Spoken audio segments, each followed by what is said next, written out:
I want to share something with you real quick that I found very useful. I call it the Disciple Maker Prayer. I modeled this after George Whitefield. He had 4 things that he focused on, and to be honest, I can't remember exactly what those 4 are, but I used his model and came up with these, and I call it the Disciple Maker's Prayer because I think it's a great prayer that I pray frequently to keep me focused on keeping the number one thing, and then how to go about doing the number one thing the most effective way that I possibly can. So it's got 4 parts, 4 things you pray for. The first thing is a deep humility. And I find this is very important. Before I can go out and really empathize with people and love on people, I have to generate a deep humility within me. And so what I do is I ask God for all of these. Lord, help me have a deep humility. And He will do that if you ask Him. But this is what I found. Of these 4 things, I probably spend the most time praying on deep humility, because once you start dealing with pride, you know, God opposes the proud. So it's going to be hard to go out and be an effective disciple maker, because you have to partner with the Holy Spirit in doing that if you have an issue with pride. And the more I deal with humility and pride, the more I find how deep pride runs in my life and how many tentacles it has going out into many, many areas of my life. So this to me is very important. Start with, God, give me a deep humility. Secondly, God, give me an unwavering commitment to obedience without considering the consequences nor expecting specific results from my obedience. So, Lord, give me an unwavering commitment to obedience without considering the consequences nor expecting specific results from my obedience. My responsibility is obedience to God. God's responsibility is the results of my obedience. And the more I get this confused and the more I try to do God's job and take on His responsibility of producing results, the more frustrated and edgy I become. So I just want to be a person that goes out for Him every day, intentionally looking to make disciples, listening to the Holy Spirit and what He's saying to me, and immediately obeying Him without negotiating, without considering the consequences, nor expecting specific results. I just want to, at the end of the day, said, Lord, I immediately obeyed you. The third one is, give me a passionate love for people in light of the reality of eternity. And this one was really important to me when I first started going out on the streets and going house to house and knocking on doors and stopping people on the street. And I would just ask them a simple question. Hey, how can I pray for you or your family? But I had calculated, based on the area I live in, we were out trying to start, you can call it house churches, simple churches, groups in homes. Anyway, we were trying to start those, and I'd calculated if we would start a certain number within this region, then we would be able to effectively reach this region. So one day I was talking with a guy. I'd stopped him on the streets downtown. I say accosted him. I didn't really. I just asked, can I pray for you? If they don't want it, fine, they can go on. We can have a chat about something else, no problem.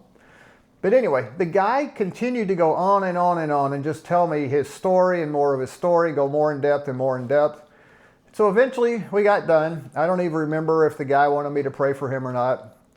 But I do remember continuing down the sidewalk after the guy left, and God said to me, Brad, what were you thinking while that gentleman was talking to you? And I was kind of caught and taken back a little bit, and I thought, well, honestly, I was thinking, come on, dude. I just need to start a Bible discovery group in your home because I need a big number of these in this region. And God said to me, and it's one of those times, if you've ever had God really speak to you and make a point, it stuck to me. And this was years ago this happened. But God said, exactly. How about you just love the person I put in front of you, and I'll take care of the results. And so this really hit me that I need to pray for this. This is probably second to deep humility, is to have a passionate love for people. When you go out to make disciples, people are not projects. They are people created by God, created for God, created in the image of God, and people that Jesus died for, and who are loved more by God than I could ever love them. So don't cut them short. Be interested in people's story. It's God's time. This is what I had to learn. It's God's time when I'm out there, not Brad's time.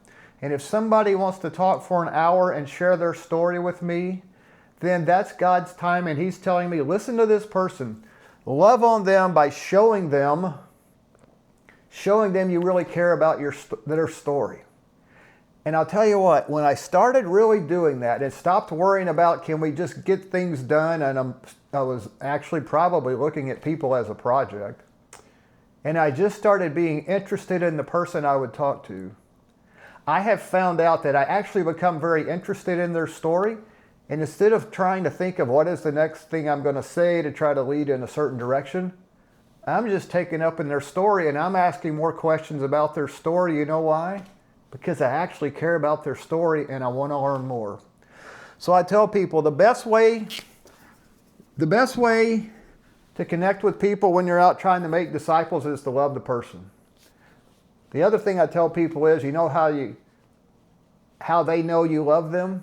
You have to actually love them. You can't put on a front, because people have that receptor. I honestly believe they know when you're just trying to use them, and they know when you're really interested in them.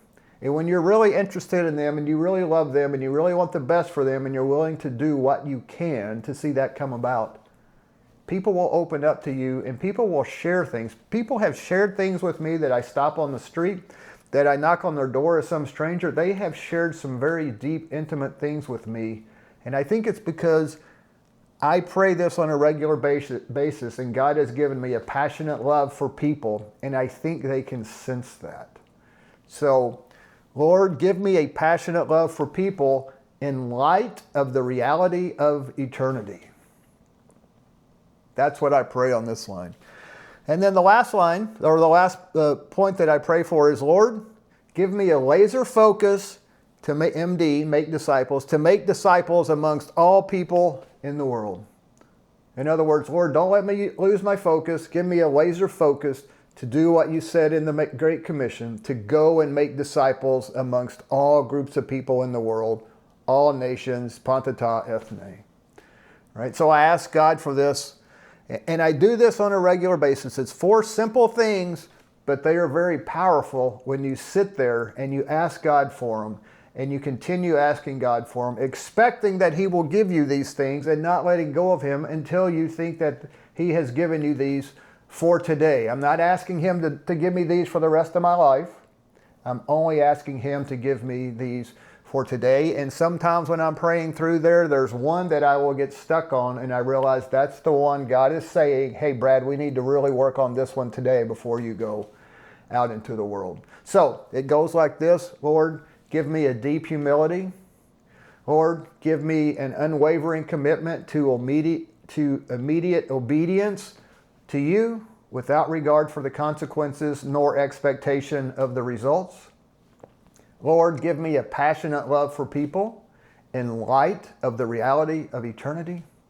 And Lord, give me a laser focus to make disciples amongst all groups of people in the world. It's very simple, but I think if you start implementing this in your life on a regular basis, you will be amazed at what God will do inside of you, which will then be reflected out through your body into the community, and the people that you're engaging with will sense there's something different about you.